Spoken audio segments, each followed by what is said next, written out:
Well, I think the question of like what are the Democrats in American politics is one of the most kind of interesting questions to explore. To me, Joe Biden was a spectacular failure, one of the biggest failures in his one term that we've ever had. And so obviously, him gleefully arming and supporting a genocide is at the top of the list, but it was also his complete failure to confront American fascism at home. He could only muster the words, they're semi-fascist, right? In the immortal words of Mobb Deep, ain't no such thing as halfway crooks. There's no such thing as a semi-fascist. And so Joe Biden's failure to confront American fascism head on leaves two possibilities. Either he was too stupid, old, and senile to understand what was going on, or he's complicit. It's one or the other. I always say it's like that scene in Casino where the yokel, gets a bunch of slot machines rolled over, and Ace Rothstein says either you're too stupid to see what was going on or you're in on it. Either way, you're out. And so the Democrats, in my mind, are a controlled opposition, right? I don't believe they're exactly the same as the Republicans because I don't think they have the same access to power as Republicans do. I don't think they can exercise power in the same way Republicans can.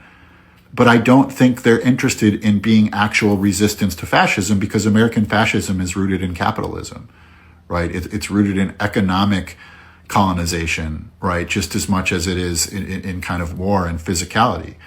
And so to me, where the Democrats and the Republicans are the same, right, are on issues of capitalism, imperialism, American empire, that they are a lesser form of the Republicans. And this is just me looking at their behavior over my lifetime, right? I'm 47, so I came into kind of political awareness by the first time I voted was for Bill Clinton in 1996.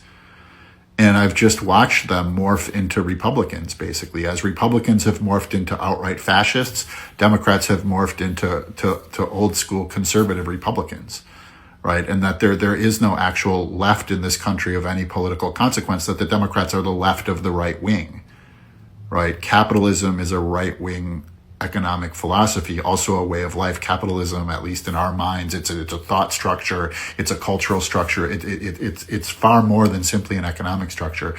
And so I think Joe Biden was basically in on it. I don't think he had the fortitude to stand up to, nor the desire to stand up to the reality that was happening. What he did in Gaza is unforgivable. The fact that he couldn't see how that aligned with Trump, I think Netanyahu laid a trap, and that like both Putin's kind of calculation in Ukraine and Netanyahu's calculation in Gaza was to destabilize the Biden president to usher in a second Trump term, because Trump's presidency is good for everybody but the American citizens. It's good for all of our enemies. It's good for all of the people that want to use the American government and use the American military like Netanyahu. And so I think Joe Biden was too old. I think there was credibility to that. I think Trump is too old too, but I think what we needed in the 4 years between those Trump terms was an energetic president willing to fight the cultural battle against fascism and the political battle against fascism, and Biden failed at both.